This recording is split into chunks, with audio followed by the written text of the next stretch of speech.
Good evening, all. Oh, I am caught up in cables. There we go. Not the smoothest start ever to the show, but there you go. Apologies. If you're wondering what on earth you were listening to, you were not listening to the normal intro music. And the reason being is that on November 11th every year here in the UK and across the British Commonwealth, we commemorate Remembrance Day, where we remember on the 11th hour of the 11th day of the 11th month every year since, I think we've done this since 1921, to commemorate the end of the First World War. We remember the dead and wounded and those that remain of every combat action that the UK and her Commonwealth has been involved in every year since then. So including the present day and present conflicts around the world that we are involved in some way or other. So pretty much this is what I do every November the 11th. Last year we played Elgar's Nimrod. Got demonetized for that, but do I care? No. And not a bit of it. But today I decided to do something a little bit different and kind of play something else for you instead. But with all that said, November 11th is a special day for me. My grandfather fought in World War II and was badly wounded in 1942 during the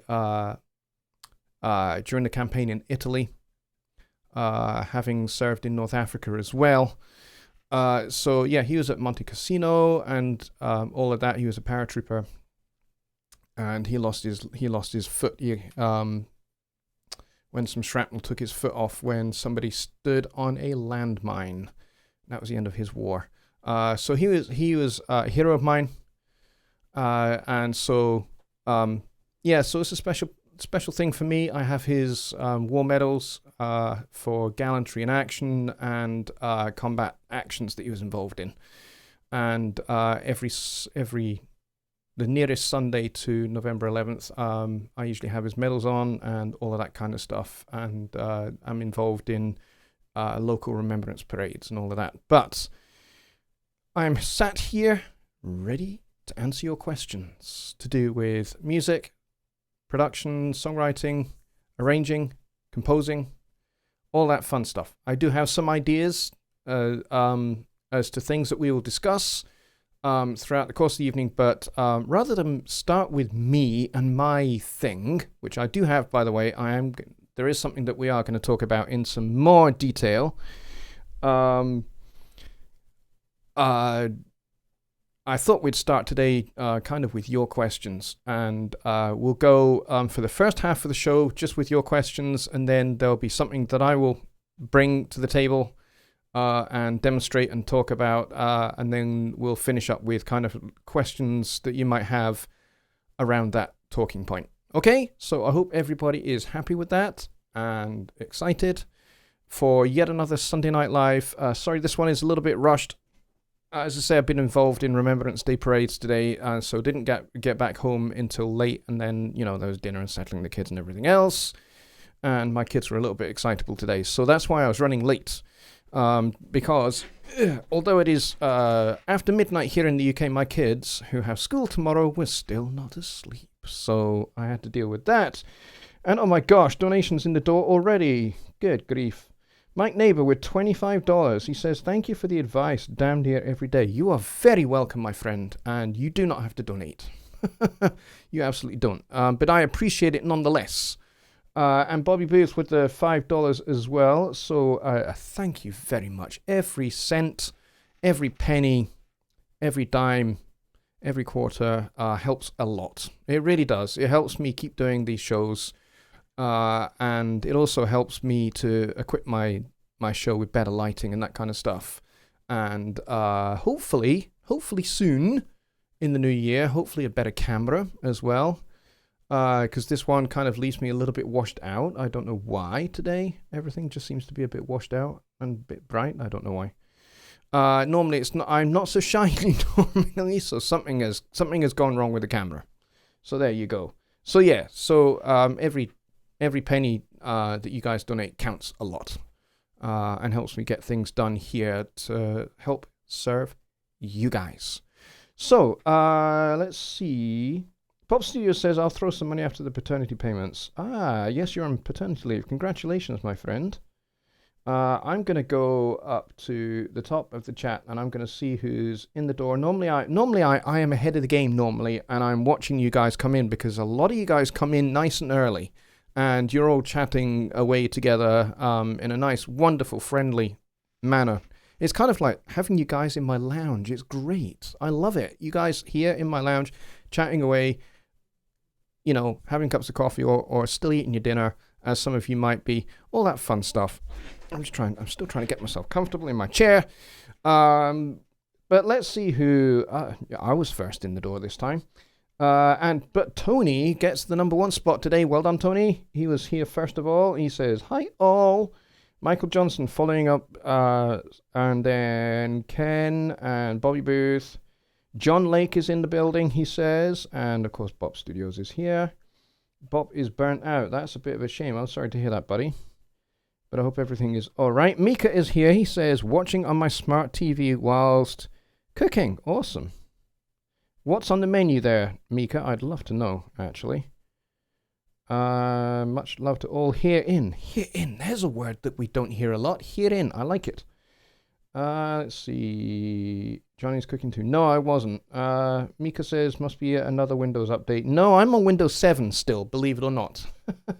I am on Windows 7.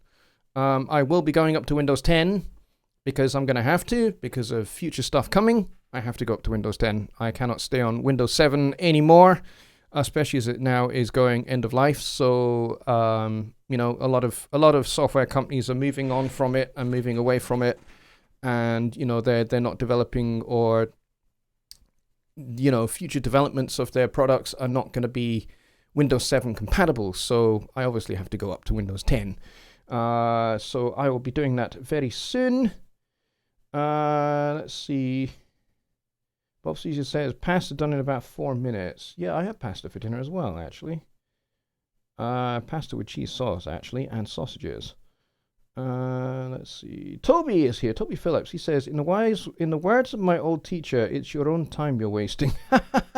Yeah. You know what? I was a high school teacher, and I did say that quite a lot. And it's funny. I thought when I got into lecturing at colleges, lecturing in music and musicology, which is the other thing I taught, musicology, you would have thought, hey, slightly older, more mature students. And I thought, I'll never have to say, it's your own time you're wasting in a college or in a university setting. How wrong was I? If anything, I have to say it more when I'm at a university. It's funny. You know, you kind of thought that, you know, more mature people there to learn because they are paying to be there to learn. Yeah, it doesn't quite work like that. But yes, you're absolutely right. It's 2 a.m. and I'm hungry. No food talk. Yeah. You are the other side past me then, Tony, if it's 2 a.m. for you. You must be in Europe somewhere. Let's see. Kyle is here. He says hello. And I'm doing this to kind of let you guys get some questions in, by the way. Let's see. And I was telling you a few more minutes. Lollipop Kill says, fitting occasion, somber mood. Yep. Let's see. Whose track is this? It's mine. That's my piece. And it Ken says Elgar. I wish. No, that was not Elgar. That was Jonny Lipsham. Mika says it's called Remembrance Day around the world except the USA. That's true. Yeah. You guys have Veterans Day and you have it a little bit earlier in the year. I'm aware of that because I have American and Canadian family, so I'm aware of all of that. Mika says, on Flanders Field where poppies grow, here we lay row by row. Yes, absolutely. I take part in that, and occasionally, very rarely, but occasionally I get to actually play the last post. It's hard, actually, when your chops are out and you've not played for a while. As in my case, I have not played in quite a while. My chops are bad, and effectively I could cheat. I could use the valves to do it, but it's meant to be done on a bugle, so no valves. You're meant to do it all with your lips. So I try to do it that way, because it sounds better. It sounds more like a bugle call, which is what it's meant to be, than just play it on a trumpet. So occasionally I get to play it, but it is hard when your lips are gone, as mine are, because I've not played in quite a while. Let's see. Here it's more of a sport to be celebrated than some moment to be remembered. I'm not sure I agree with that here in the UK. Let's see. Fred is here. Good to see you, Fred. Let's see if I can find a question. Now, guys, just like for Jonny's show, if you are ever in any of Jonny's shows, and he says type at Home Studio Trainer, that way he gets the question highlighted because his name is highlighted. Well, I could you do the same for me and just type at Jonny Lipsham Studios? I'd appreciate that, because rather than putting the question marks in front of it, because it is a little hard to pick out questions sometimes with the question marks after it. Oh, that's my phone. I should have put it on silent, but I was in a hurry, so I didn't. Okay, I think I know what that is. Yep, I know what that is. Alrighty, I'll put that out of reach. Okay, let's see. Fred says, I made it. Awesome. Good to see you. Mika with a question. When you are doing horn and string arranging, do you merge your MIDI track or do you use a new lane for each voice? Depends, actually. Sometimes I do a new lane for a different voice. Sometimes I do it that way. If I can play it with one hand, I'll play it with one hand. And then explode pitches to parts afterwards. I mean, like what I did there, that was all done on one track, because I could play it almost like playing a piano. But if at all possible, I try and do it one lane, one voice. That way, when it comes to sending those to Notion to print out charts for musicians later down the line, that's kind of, it's more helpful to do it that way rather than going, okay, explode pitches and all of that, and then making sure that it has exploded the right ones and all of that. It depends. If I'm using something like Contact is a little bit easier like that, because you can assign a different MIDI channel to a different sound and all of that. It's a little bit easier. In Presence XT, yes, you can do that as well. I just don't do it that way. I don't know why I don't do it that way, but I don't. So I tend to do one part at a time. Mostly because I have the arrangement worked out in my head, so it's a matter of just kind of playing each part from my head into Studio One.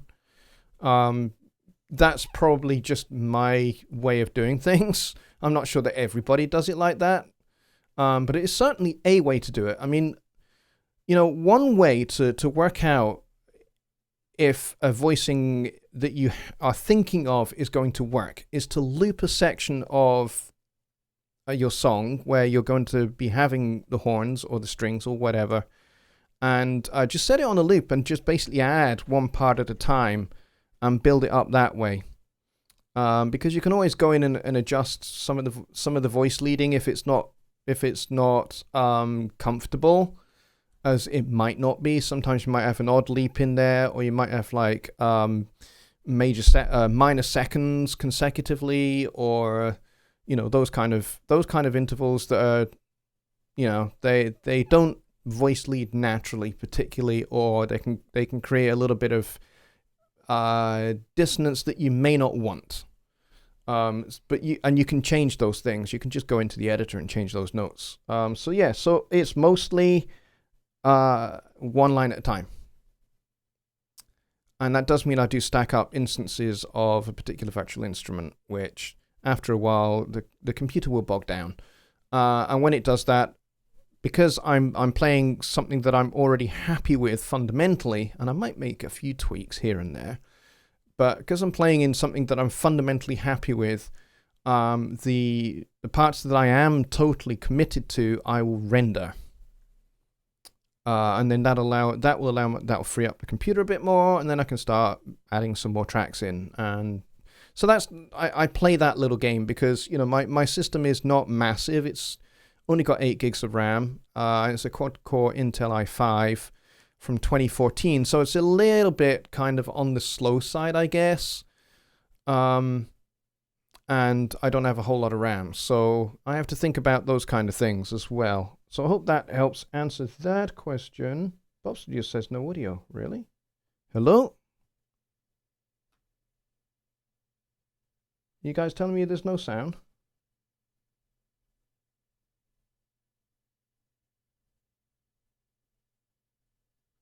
Hang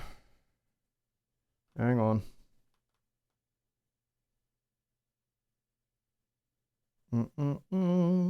Can you guys hear me? I think everybody else can hear. It's just Bob Studios, I think.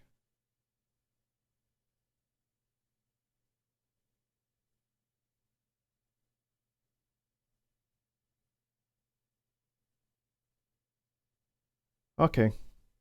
Okay, he fixed it. Cool, okay. I will carry on then. Okay, Rena says sound is okay. That's good. That's good. I bought celebrations of war machines and the warring mindset. The Pentagon pays the NFL and other sporting events for their honor guards. Paid for patriotism. Yeah, I totally understand some of that.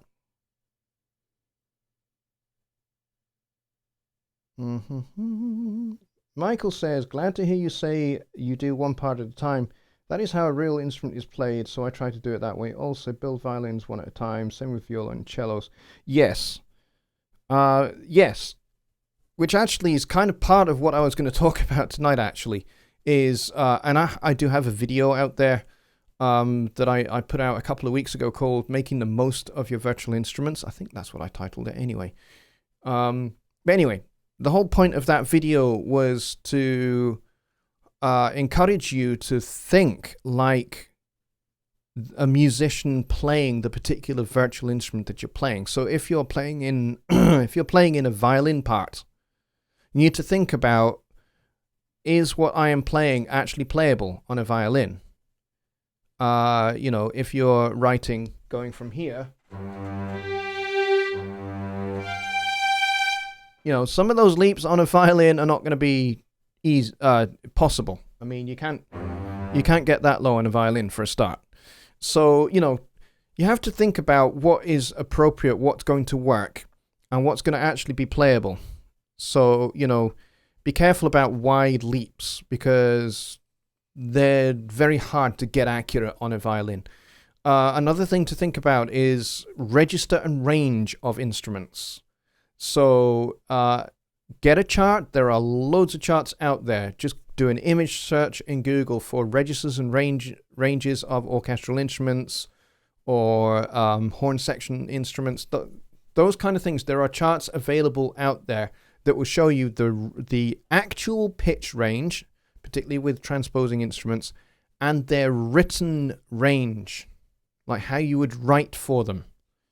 Okay, because some instruments sound lower than you write for them because they are transposing instruments. Okay, so you have to be careful about the written range of the instrument as well as the actual playable range. And you have to bear in mind, particularly with things like saxophone and trumpet, is that they do have an extended range beyond what is the normal written range. And the thing to be aware of with that is not everybody can play those ultra high notes. Not everybody is an Arturo Sandoval and can play scream notes on a trumpet. So don't write them. Kind of stick to kind of like the average, you know, middle register, upper register, maybe the octave above that, and stick to that. Because that's where most trumpet players are going to be comfortable playing in. Even if you're never going to give this trumpet part to a real trumpet player, think like a real trumpet player. Restrict yourself to the actual written register of the instrument.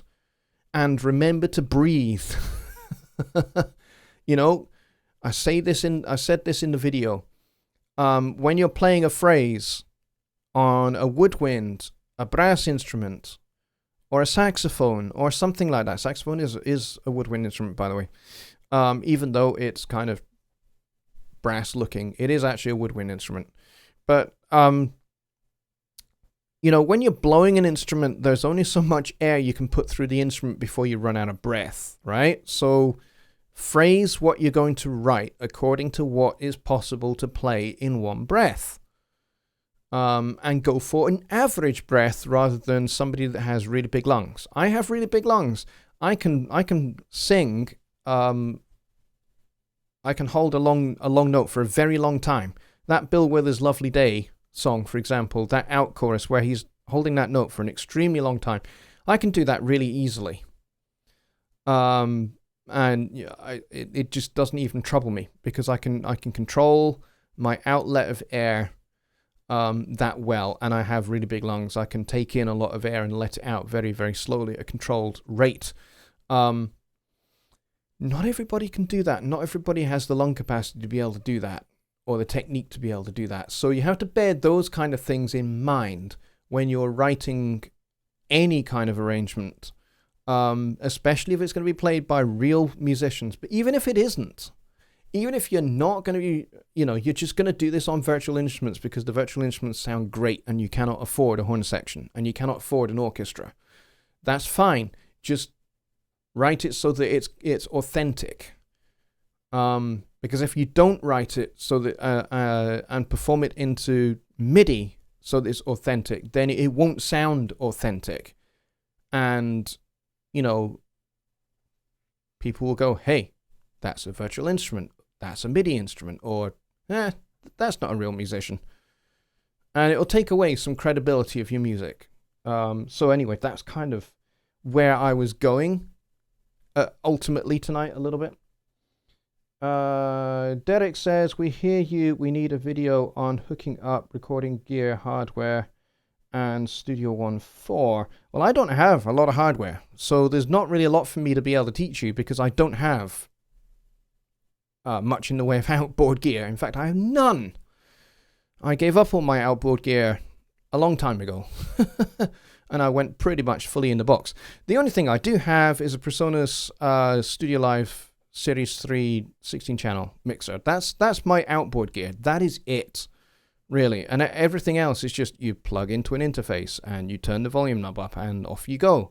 I don't have any outboard preamps or compressors or EQs. As much as I would love to build up all that gear again, I kind of got rid of it because, I had to downsize a lot over the years and, I couldn't have all of that gear kicking about. There was just nowhere to put it all.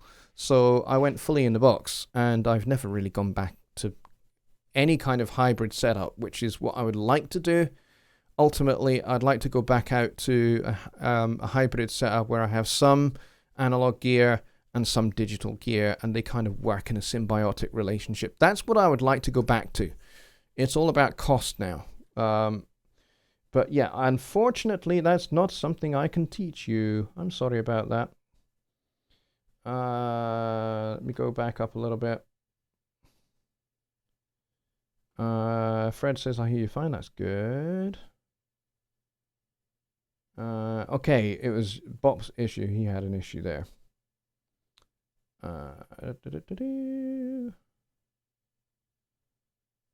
Let's see. I have Studio One on a 2.4 gigahertz Mac Mini Core Duo 2009 with 16 gigs RAM. Hi Sierra, Studio One works great. Starts coughing with Waves plugins. Otherwise, it still packs a punch. Solid coding. Yes, most definitely, Mika. And that is one of the cool things. And that's one of the things I hear a lot, actually, is people that run Studio One on a very, very limited spec system that, you know, it may be old, like yours is 10 years old. Wow, I'm impressed. I'm impressed that you have a dual core Mac Mini, and you're still on High Sierra, and it's packing a punch. That's great. That's great to hear. Let's see. Raina says, a friend of mine, Chris Hine, built very good instruments. Chris Hine builds wonderful instruments. I would love to get to know that guy. I really would, because I have been so impressed with his virtual instruments. I don't have them personally myself, but a friend of mine who runs a studio the other side of town, and I do quite a lot of work for him as a session player, he has things like the Chris Hine horns, and you know, at the end of every session, he's just like, you gotta check this out. So he's like showing me something else he's done as a mock-up for TV or a film that he's working on or something. And I'm just like, these are jaw-droppingly good. Jaw-droppingly good. So I'd love to get my hands on them. I just don't have the money at the moment, unfortunately. But yes, I would love to get my hands on Chris Hine products because they're really good. Ken says, Tchaikovsky Piano Concerto No. 1 was called unplayable when written, but now every piano student studies it. That is absolutely true. And interestingly enough, a lot of what Charlie Parker was playing in, 1945 to 1954, during that 9-year period, he was playing stuff that nobody else could play. He had pioneered an entirely new way of improvising and thinking about melody and thinking about harmony. He'd pioneered with, Dizzy Gillespie and Thelonious Monk and a few other folks. And, for a lot of years, people just couldn't play his way. But now, everybody plays his way. 14-year-old kids who, are prepared to put in the hours and put in the practice are playing Charlie Parker licks, like, really easily. I've been working with a young kid just recently, and we've been doing Cherokee, which was one of Charlie Parker's signature tunes, and we had been rehearsing it at about, maybe just shy of 300 beats a minute, so about 290 beats a minute. And I'm playing drums on this particular record that I've been working on with him. And so 290, that's yeah, okay, yeah, I can keep doing that. I can keep going. Yeah, that's cool. No problem. And then so we rehearsed, and then he goes, right, okay, we're ready to do a take? Yep, we're ready to do a take. Fantastic. And he counts it off at 300 and maybe a little bit more than 350 beats a minute. And I thought, okay, how is he going to keep going? How is he going to keep up?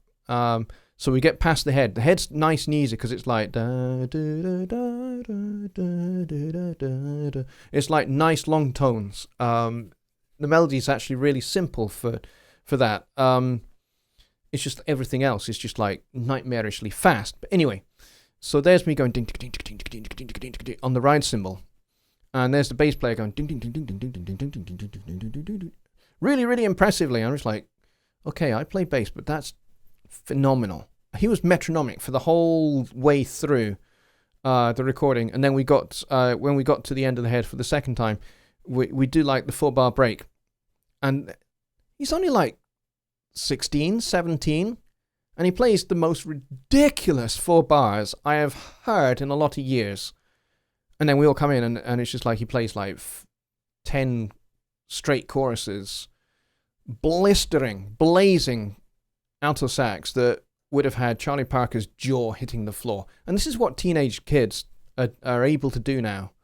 And then, of course, you have John Coltrane, who took everything to the next level, and then you had Michael Brecker, who took everything to the next level beyond that, and now you have Chris Potter, who's taking what Brecker did to the next level.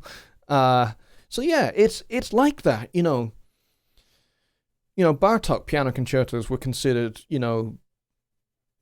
impossible to play, but, they are in the grade 8 repertoire now. So, 15, 16-year-old kids are sitting their exams playing Bartók piano concertos, and it's like, What? It's true. You're right. Michael Johnson says, my birthday is the 8th of December. I'm going to put together a new audio PC. Good for you. Good for you. I wish I had such... don't want to close that. I'm trying to scroll down the chat and it's not scrolling. It was trying to close itself.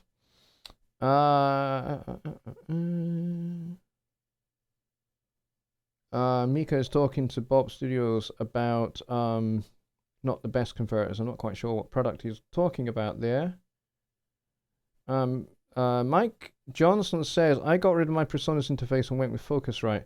Yeah, I've had PreSonus interfaces now for probably about the best part of 8-9 years. And never, ever had a problem with them. They are workhorses. And in my opinion, they sound great. All of my clients are happy with how their records sound.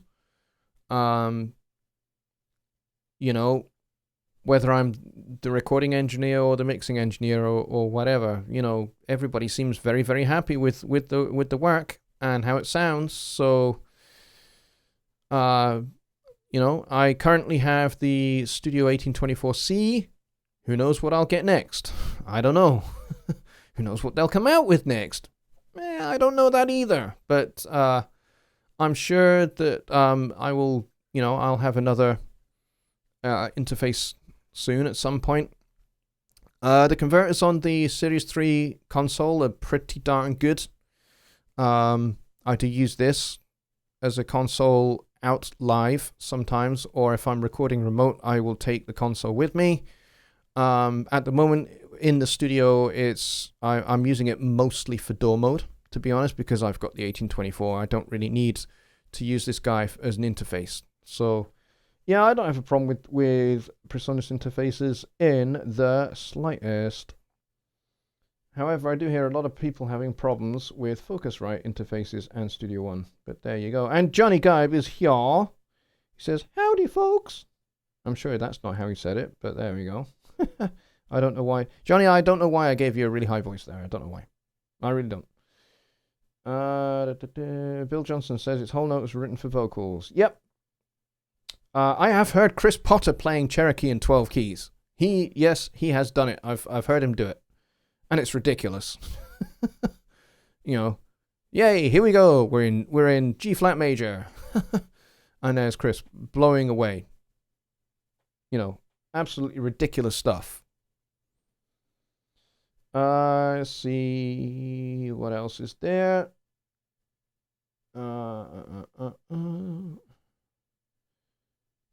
Mike Johnson says, I would have to test the air on the newer interface, but I always record it 2448 or 2496. Cool, okay.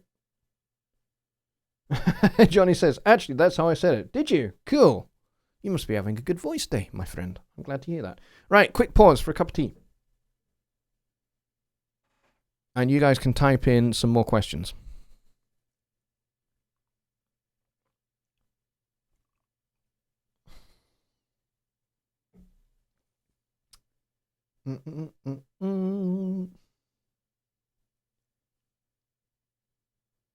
Mika says, the higher the sample rate, the higher fidelity you'll get. 24192 will use storage to the max and challenge your computer. Yeah, it will. Absolutely. I've not needed to ever record at 24192. Yeah, I have never needed to do that either. I don't see any reason to record at that kind of fidelity, to be honest. I know it's possible. I don't really think most people will hear the difference, to be honest. You know, you might well be able to see it on a spectral analyzer and see, you know, kind of like what that does to the fidelity and the differences. But I don't think most people are going to hear it, to be honest. And Kyle just says exactly what I just said. Okay, let's go see how many people are in the room. How many people do we have? We have 19 people here, which is very nice. I would like there to be more people here, but we have 19 nonetheless. 19 is good. Michael says, I see the PreSonus sweater and now a cup. Do you have the PreSonus underwear also? I don't. I don't think they make PreSonus underwear. I hope they don't. Good grief. Yes, I have the PreSonus hoodie and I have a PreSonus mug. I don't have anything else PreSonus, I don't think, other than most of my gear is PreSonus. Yeah, I'm just looking. I'm actually looking on OBS at the camera shot to see what's behind me because I can't be bothered to turn around. No, I don't have anything else that's PreSonus other than my interface, my mixer, my fader port, my monitor station, and my speakers, and of course Studio One, and my hoodie and my mug. Let's see. Bill says, where would you recommend purchasing virtual instruments? You can get loads from there's places like what's that audio place online? I'm trying to remember what they're called. I can't remember what they're called. It's like Plugin Alliance, but it's not, and I can't remember the name of the company. Audio Deluxe. You can get virtual instruments and things like that from them, because I've seen them advertised. I get emails from them quite a bit. And, every so often I see some kind of virtual instrument that's up for grabs on some kind of 20-30% off, or, introductory new products. So they put an introductory price up there.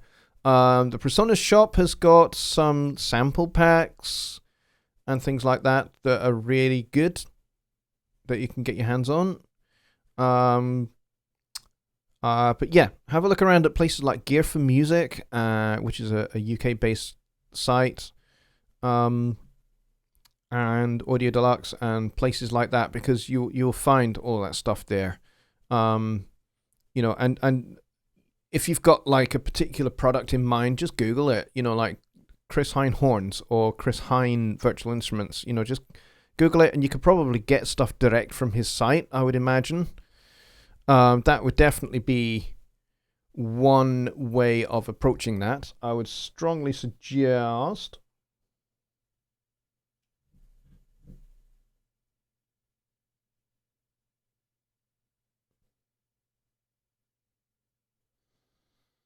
Okay. Yeah, Plugin Boutique online is what Mike Neighbor is recommending. That's a good one.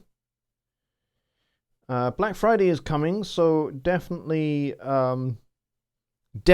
go and check your email boxes for Black Friday deals. If you're signed up to anything like Plugin Alliance or Plugin Boutique or Audio Deluxe, any of those, Waves, any of those, if you are signed up to any of those newsletters, keep an eye on your inbox, because when Black Friday comes, to quote Steely Dan, don't dig yourself a hole and lay down in it until the Archbishop satisfies your soul.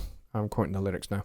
But check out those Black Friday deals and see what you can get for super cheap, because pretty much everybody does something. PreSonus will be joining the Black Friday party. Waves, I'm sure, will. Slate will. Yeah, all sorts of people will. So it is worth keeping an eye on that. John Lake says, can you explain what a pad is? A pad is a skin to a bed, yeah. Padding is what a cricket batsman would wear so they don't get hurt when the ball hits them. In audio, in recording, a pad usually refers to something that cuts the audio by the input signal by a particular amount. So you will find that some microphones come in with a built-in 10 dB or 20 dB pad, something like that. And the reason for that is you don't want to overload the mic. So if you're recording something that is just loud like a saxophone, you want to engage your 10 dB pad, because what that will do is that will cut the signal going into the microphone by 10 dB, and it will protect the circuits a wee bit, and it will stop the microphone just constantly overloading your converters and preamps and everything else, which you really don't want. that is one explanation for a pad, which is genuine. Another would be a pad synth pad, which kind of sounds... I'll find one. Hang on. Let's see. Let's turn that off.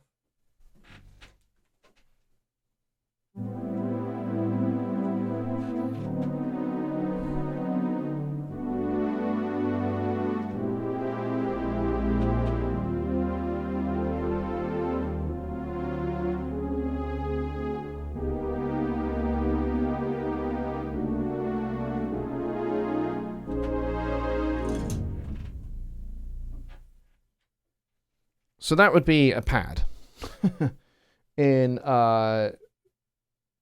synth lingo. Mika says a pad is akin to a flat in the UK. Yeah, it's not akin to a flat. It's kind of a colloquialism for a flat. Like, hey, this is Jamie's pad. Or digs is another colloquialism that we might use. If you're a student, you would live in student digs. Or this might be a bachelor pad. If there's guys living in it, you'd call it a bachelor pad. So there you go. I hope any of those might answer your question. But yes, you're going to have to kind of explain kind of the context of the word for us to be able to help you with a little bit more. Mike Johnson says, we always call background strings a pad. That's how a lot of patches are named in the synths I've owned. Yeah, that's very true.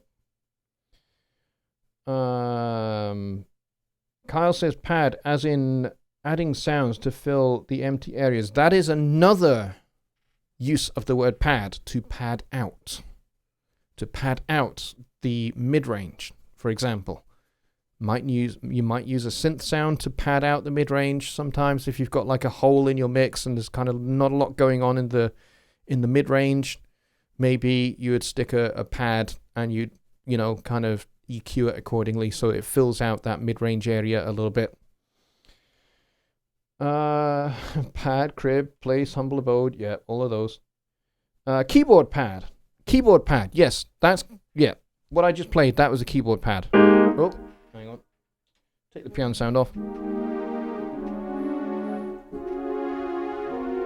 Can you hear how it doesn't really have any articulation?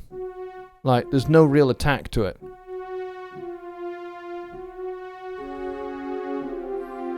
And it's great for playing chords, and you can play regular, ordinary chords.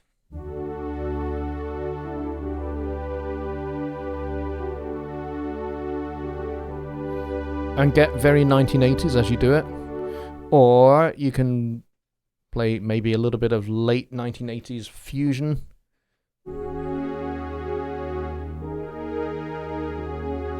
Maybe something like this.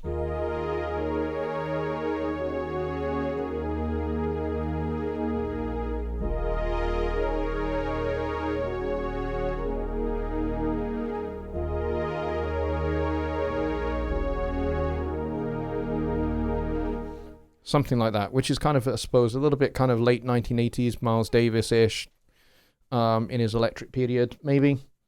So there you go. Pads generally have a softer, slower ADSR. Yep, that would be right. That would be absolutely right. Now, it is coming up on 1 a.m., but because we started late, I'm prepared to run over a little bit, okay? So I'm totally happy to go for a little bit longer, if you guys are happy with that. Ken Moss says, old Victor Borgia joke. Mozart wrote a piece in 4 flats because he had to move 3 times.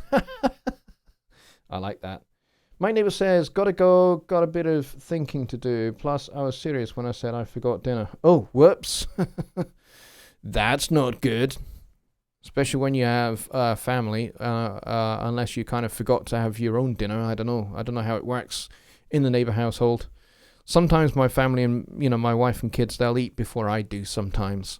And it's not uncommon when I've been working long on a session or mixing that I just totally forget that I should go and have dinner.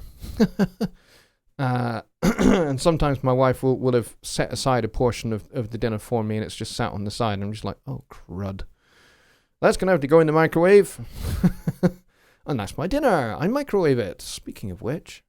No, I did have dinner. I had pasta with cheese sauce and sausages. That's what I had. Very kosher dinner for this particular Jewish boy. Let's see.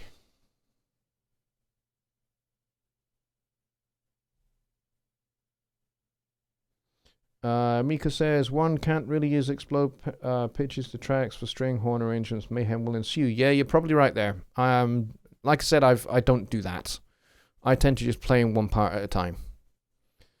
And that's kind of how I work, really. Michael says, do you have any insight on AMD Ryzen being tested on Studio One? Due to the fact that the Ryzen is now better and cheaper than the flagship Intel, I'm leaning in that direction. That is a great question. I don't actually know, but I can sure as heck ask. There you go, to use some Southern lingo, even though I'm Scottish. There you go. That was Southern lingo with a Scottish accent, wasn't it? Yes, I can definitely go and ask. Not a problem. I'll do that, and I'll drop you a private message, and let you know what the current thinking on the AMD Ryzen chipsets is like. I would imagine that they have been tested or are being tested for the reasons that you outlined, because they are arguably somewhat better than the Intel chipsets. So it is possible. But yeah, I can certainly ask around. I know Cubase works very well on the AMD Ryzen. A very good friend of mine has just got himself a custom-built PC from Scan Computers UK, which is the company that built my computer.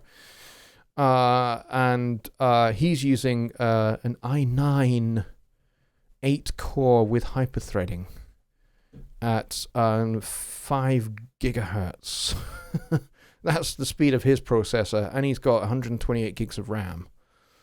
I'm just like, okay, you have seriously overkilled that computer. But, I mean, he runs a ton of virtual instruments. I mean, he can have like 100 virtual instrument tracks open, and it's fine. It doesn't even break a sweat. And that's on Keybase, so I imagine that the Presonus guys have done their homework on the Ryzen, I would think. But like I said, I can check to confirm. Okay, how are we doing? Let's see. We've still got 19 people in here, I think. Which is good. Any other questions, guys? Before we call it a night? Because we're coming up on 1 a.m. Like I said, I'm happy to go over a little bit.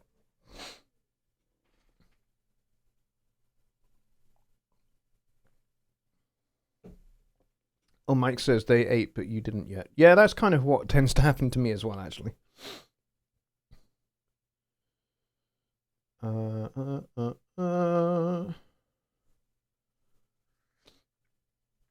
So if you're wondering kind of what that piece was, I have no idea what it's not got a title. I don't know what to call it. But I was using the Presonus Symphonic Orchestra.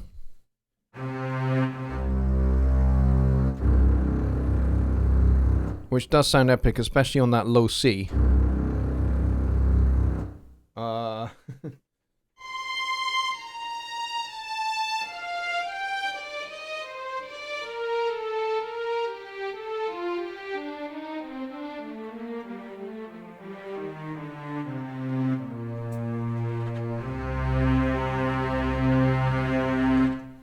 And they just sound absolutely beautiful. And I do believe it is the London Symphony Orchestra that are the orchestra performing the samples. So it does sound really, really good. Let's see. Michael with $5 donation. Thank you very much, buddy. I appreciate that very much. Lollipop Gill says, no question here. Thanks. Saving to review later. Awesome. Yeah, I do know that some people that aren't able to be here live definitely watch the replay. I do know that. So I'm going to address those people just for a second here. If you enjoy watching the replay of my show, but you're not able to be here live, but you would still like a question answered, here's what I'd like you to do. I would like you to send me an email. Send it to johnny@johnnylipshamstudios.co.uk. And in the title, I want you to put question for Sunday Night Live. And then just stick your question in the main section, the main body of your email, and send that to me, and I will collate your questions, and the next nearest Sunday to your email, I will feature your question in the show. And that way, even if you're watching the replay because you can't be here live, I will still get to handle your questions, which will be awesome. Additionally, if you are here right now, as I think, 19 of you are already, by all means, if you think of a question that you would like to have addressed on a Sunday Night Live, again, send the same email to me. Just send your question or a particular thing that you would like to be the focal point, discussion point of the show. Then, again, drop me that email, and that'll help me to make this show more about you and less about me coming up with something. It'll be more focused around your guys, your questions, things that you want to talk about, things that you would like me to unpack for you. We had some great questions there on arranging for strings and horns and that kind of thing. Incidentally, I am working on some tutorial products on arranging for horns and strings. I am going to be doing a beginner course on horn arranging and string arranging, and I will be later on doing intermediate and advanced courses as well. So those products are being worked on as we speak, and they will be available later next year, because it does take a while for me to get these things made and edited and everything else, and to provide work booklets for you guys to be able to work through as well, because I want my courses that I create to be practical, not just something that you sit back passively and watch, but you're able to watch what each part of the video and then go and work on it, go and do it straight away, and then come back to the next part. That's kind of how my courses are designed. So when my new site launches with the new store, there will be 2 brand new courses, a songwriting course and a music theory course, both beginner courses, and then early next year, so kind of after we've got Christmas and New Year out of the way, early next year, the intermediate courses will go into the store as well.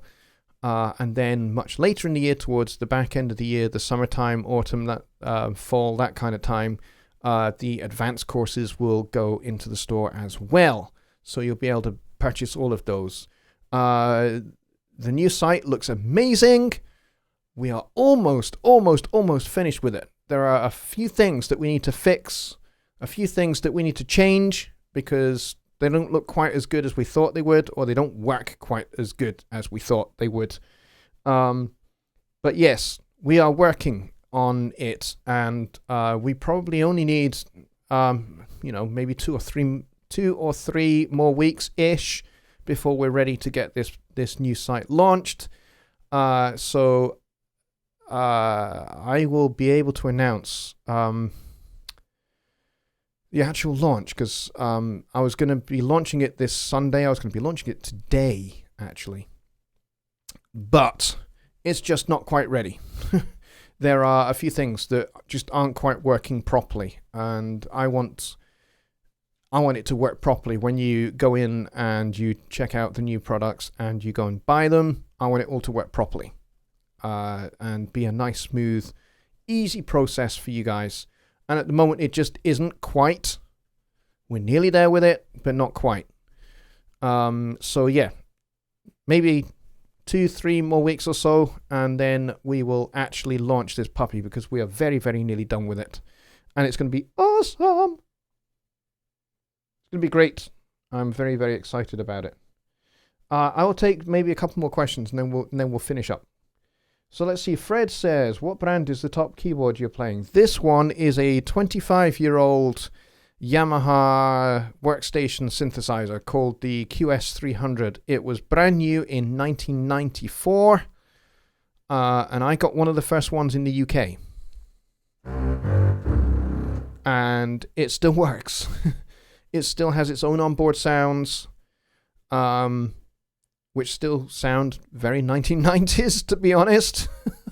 So I don't use the onboard sounds on this guy. The sequencer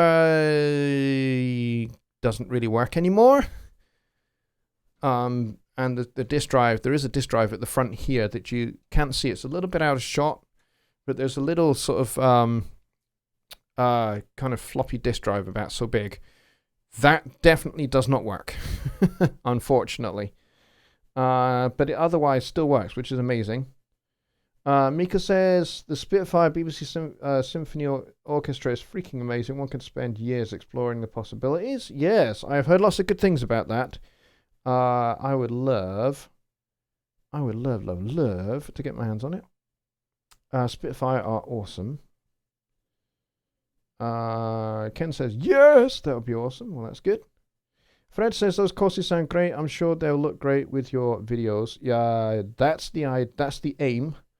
Michael says, the automation of strings to give the real feeling, delivery, and pauses where a player would take a breath might be a good example for a course. Yeah. For strings, breathing doesn't really matter too much because they are not blowing the violins. They're bowing them, but you have a point. When you run out of bow, what do? Well, you have to then push the bow up the string instead of pulling it down. So that change of direction makes the string stop and then restart. So you have to bear that in mind when you're phrasing what you write for strings. They can sustain a note for a very, very long period of time, and really, really, really good violin players, when they change from down to up bow, you don't hear it. You don't hear that change because they are that good. It takes a lot of practice and a lot of time and a lot of work to be able to get to that point where your up and down bowing just is seamless. The transition is seamless. But there is definitely a timbral difference between a down bow and an up bow to bear in mind. So yes, you're right about strings, and certainly, horn section you're blowing, so you have to bear breathing into mind and all of that. So yes, all of that will be covered in the horns and strings arranging courses when they are done. Absolutely.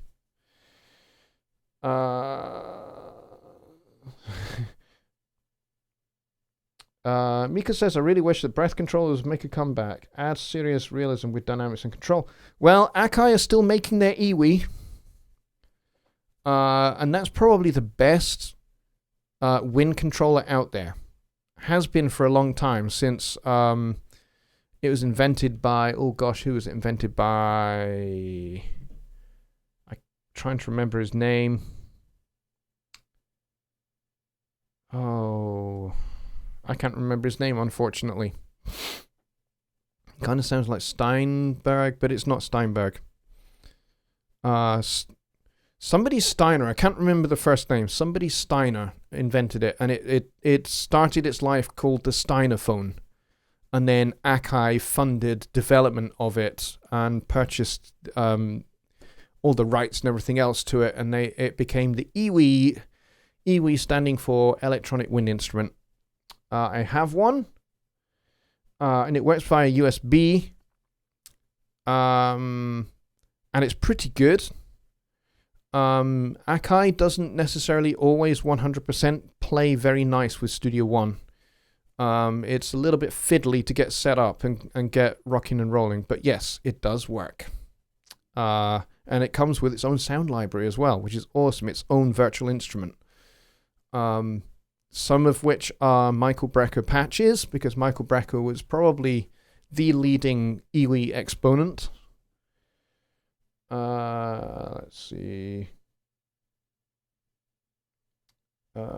Mika says down bow versus up bow is like the plectrum upwards versus downward tonal difference. Yeah, you're absolutely right. There is something about, the difference between upstroking a string and downstroking it with your plectrum. There's definitely a difference, and it's probably physical as much as it is anything else. Kind of like there is a physical difference between how much pressure you apply to the string going up as going down that brings out different overtones of the harmonic series somehow. That's probably where it's at, I would imagine. But yes, the Akai Iwi is still something that is pretty awesome. So with that, I think we are going to wrap the show there. And I want to thank you all very much for coming. I want to thank you guys for the donations. You know who you are, you wonderful donors, you. I appreciate them very, very much. They do help a lot, especially as we head in towards Christmas time. Donations are a big thing for me and for Jonny Lipsham Studios and for the Lipsham household. They mean a lot to us. So we appreciate them very, very greatly.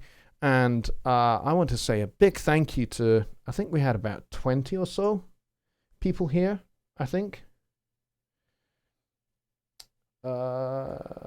Mika says, my main wish for Studio One is to allow us to use separate input and output in interfaces.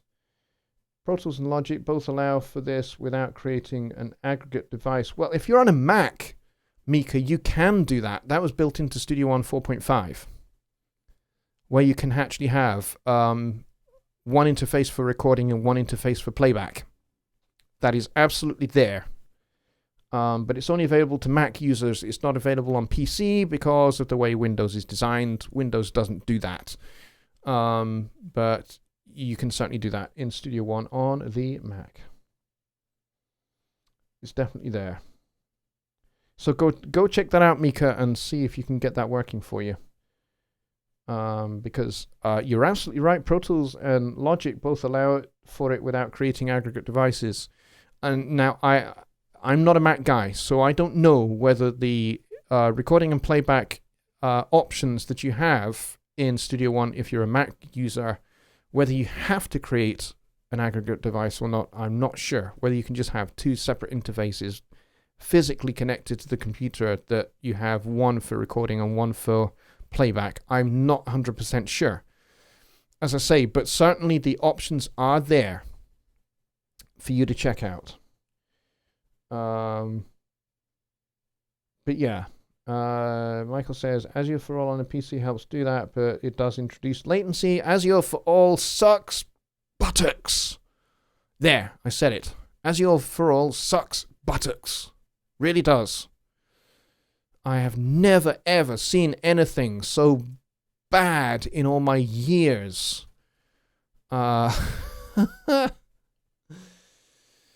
Just the amount of latency is ridiculous on that thing, and then it's so finicky to set up. The little, driver for it is ridiculously fiddly and stupid to set up. So there, I've said it. Mika says, really? Wow, thanks for the tip on I.O. I will check it out. I had no idea.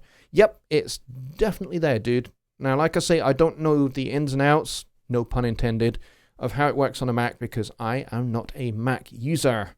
I have used Macs, but I don't think I've ever used Studio One on a Mac. No, don't think I have. I've definitely used Pro Tools and Logic on a Mac, but I have never used Studio One on a Mac, so I'm not 100% sure. So best people to try and ask about that would be somebody like my very dear friend Dave Vignola. He is a Mac guy. Jonny Geib has a Mac that he uses for testing, so he'll probably be able to tell you as well. Joe Gilder, those are all the Mac guys I know, really. So there we go. Azure's wire stuck to Macs.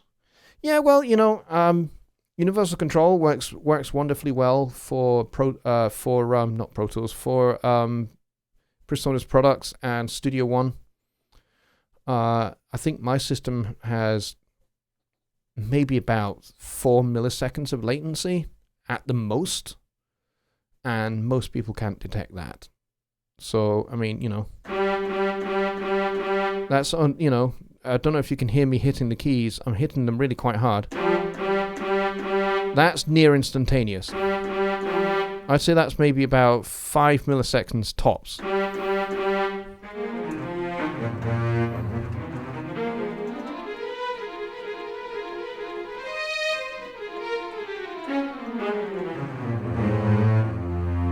There you go, the BBC Symphonic Orchestra playing weird jazz. All right, there we go. I'm definitely going to wrap the show now. Thanks a lot, everybody, for all of your questions. You guys are epic, every single one of you. And I will see you on Wednesday night over on Jonny's channel for Songwriting Simplified, where we'll be talking about something incredibly important and related to songwriting. Not quite sure what the subject is yet. Need to get with Jonny probably tomorrow. If you're still here, Jonny, remember that. And we will talk about Wednesday's show. But other than that, I will see you then, and I'll have another video coming out probably on Thursday or Friday this week coming, and then we'll be back round to Sunday round here. So I'll keep you guys informed on the new site and everything else as we go. All right, so thanks a lot, everybody, and I will see you very, very soon. Bye for now.